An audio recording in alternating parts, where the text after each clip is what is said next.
Dubbing സ്റ്റുഡിയോയിലുള്ള കാണലും അല്ലെങ്കിൽ അപ്പൊ വർക്കിന് റിലേറ്റഡ് ആയിട്ട് അതല്ലാണ്ട് നിങ്ങൾ ഫാമിലി ആയിട്ട് ട്രിപ്പ് പോവുക അല്ലെങ്കിൽ നിങ്ങളുടെ അങ്ങനെയൊക്കെ ഒരു സൗഹൃദം സമയമില്ല. ശരിയാ, ഇവർക്ക് ഒന്നിനും ആക്ച്വലി സമയമില്ല.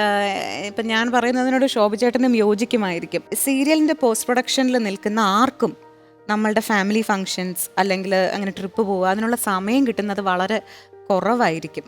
ഇപ്പം ഞാൻ പോകുന്നു എന്ന് പറഞ്ഞ ഉടനെ സ്വാസികയുടെ ഒരു 25 സീൻ അങ്ങ് തരും, ഇതങ്ങ് ചെയ്തു വെച്ചിട്ട് പോകണം. അപ്പൊ അങ്ങനെ പലരുടെയും നമുക്ക് തരുമ്പോൾ നമുക്ക് സമയം കിട്ടില്ല. ഇപ്പം നേരത്തെ ഇപ്പോഴൊക്കെ കുഴപ്പമില്ല, ഇപ്പോൾ കുറച്ച് മാറിയിട്ടുണ്ട്. പണ്ടൊക്കെ എന്ന് വെച്ചാൽ തിരുവനന്തപുരം വിട്ട് ഒരു 2 ദിവസത്തിൽ കൂടുതൽ എനിക്ക് പോകാൻ പറ്റില്ല. ആർക്ക് ഡബിങ്ങിൽ സജീവമായി നിൽക്കുന്ന ആർക്കും പോകാൻ പറ്റില്ല. അതുകൊണ്ടാണ് ഞാൻ അഭിനയത്തിന്റെ കാര്യത്തിൽ കുറച്ച് മാറി നിന്നത്. പക്ഷെ ഇപ്പൊ അങ്ങനെയല്ല, ഇപ്പൊ സ്റ്റുഡിയോസ് എല്ലായിടത്തും ഉണ്ട്. ഓൺലൈൻ നമുക്ക് വിഷ്വൽ അയച്ചു കൊടുത്ത് ഡബ് ചെയ്ത എവിടെ വേണമെങ്കിൽ ഞാൻ പോകുന്ന സ്ഥലങ്ങളിലെല്ലാം ഞാൻ സ്റ്റുഡിയോ കണ്ടുപിടിച്ചിട്ടുണ്ട്, അവിടെ ചെയ്തിട്ടുണ്ട്. ഈവൻ വളരെ റിമോട്ട് ഏരിയയിൽ അതായത് വാഗമണില് സ്റ്റുഡിയോ ഉണ്ട്, കുട്ടിക്കാനത്ത് സ്റ്റുഡിയോ ഉണ്ട്. പിന്നെ എവിടെയൊക്കെ പോകേണ്ടത്. ഈ കഴിഞ്ഞ ആഴ്ച ഞാൻ മാവേലിക്കരയില് ഉള്ളിലൊരു സ്ഥലത്ത് ഒരു വീട്ടിൽ ഒരു സ്റ്റുഡിയോ ഉണ്ട്. ആ സ്റ്റുഡിയോ കണ്ടുപിടിച്ച് അവിടെ പോയി ഡബ് ചെയ്ത് അയച്ചു കൊടുത്തു. എന്തിന്? തിരുപ്പതി അല്ല, കാളഹസ്തി എന്ന് പറഞ്ഞാൽ ഞാൻ അത് ഭയങ്കര രസമാട്ടാ.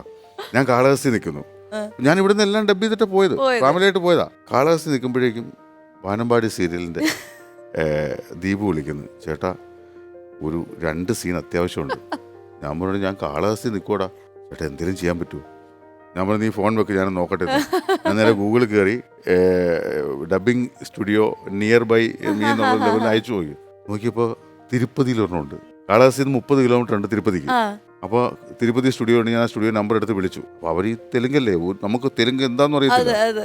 ഞാൻ അറിയാവുന്ന തമിഴിലും ഹിന്ദിയിലും ഇംഗ്ലീഷിലും ഒക്കെ എന്തൊക്കെയോ പറഞ്ഞ് ഒപ്പിച്ച് പറഞ്ഞു. ശരി വരാൻ പറഞ്ഞു. അപ്പം ഞാൻ പറഞ്ഞു മെയിൽ ഐ ഡി തരാൻ പറഞ്ഞു. മെയിൽ ഐ ഡി തന്നു.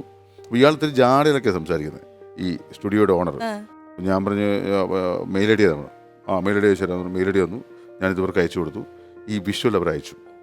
ഞാൻ ഇവിടുന്ന് എൻ്റെ ഫാമിലിയെ മൊത്തം ഈ കാളഹസ്തിയിലെ ഹോട്ടലിലാക്കിയിട്ട് ഞാൻ പറഞ്ഞു ഞാൻ പോയിട്ട് വരാമെന്ന്. ഞാൻ അവിടെ നിന്നൊരു ബസ്സിൽ കയറി നേരെ തിരുപ്പതി വന്ന് ഒരു ഓട്ടോറിക്ഷ പിടിച്ച് നേരെ ഈ സ്റ്റുഡിയോയിലെത്തിയപ്പോഴേക്കും ഞാൻ ഡോറ് തുറന്നപ്പോഴേ ഇയാൾ നമസ്കാരം സർ, ഇങ്ങനെ ഒരു ഭയങ്കര എക്സൈറ്റ്മെൻ്റ് ആയിട്ട് ഇയാൾ എന്നെ ക്ഷണിച്ചു. ഞാൻ ഇയാൾ മലയാള സീരിയൽ കാണുന്നുണ്ടോ? ഞാൻ ആലോചിച്ച് ഇയാൾ ഭയങ്കര എന്നെ സ്വീകരിച്ച് ആനയിച്ചൊക്കെ ഇരുത്തുന്നു. ഞാനൊന്ന് സംശയിച്ചു, എന്ത് ചെയ്യുന്നു, ഇയാൾ മലയാളിയാണോ? അല്ല, ഇയാൾ മലയാളിയല്ല, തെലുങ്കൻ തന്നെ.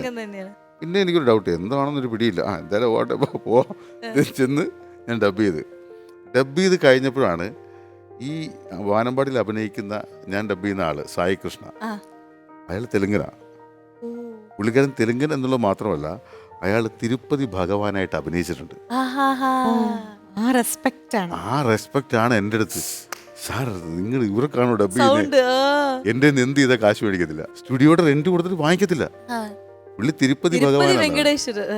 അവസാനം ഞാൻ ഒരു കണക്കിന് കയ്യിൽ പിടിച്ച് ഉയർപ്പിച്ച് നമ്മൾ ഇല്ല വാങ്ങിച്ചേ പറ്റുള്ളൂ എന്നൊക്കെ പറഞ്ഞു.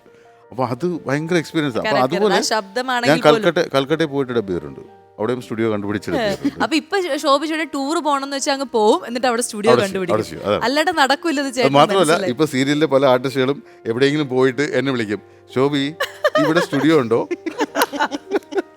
അപ്പൊ സീരിയല് ഡബ് ചെയ്യുന്ന എല്ലാവർക്കും ഇനി പുതിയൊരു ഇതാണ്, നിങ്ങൾക്ക് എവിടെ വേണമെങ്കിലും പോവാം, സ്റ്റുഡിയോ കണ്ടുപിടിച്ച് ശോഭിച്ചിട്ട് നിങ്ങൾക്ക് അറേഞ്ച് ചെയ്ത് തരും.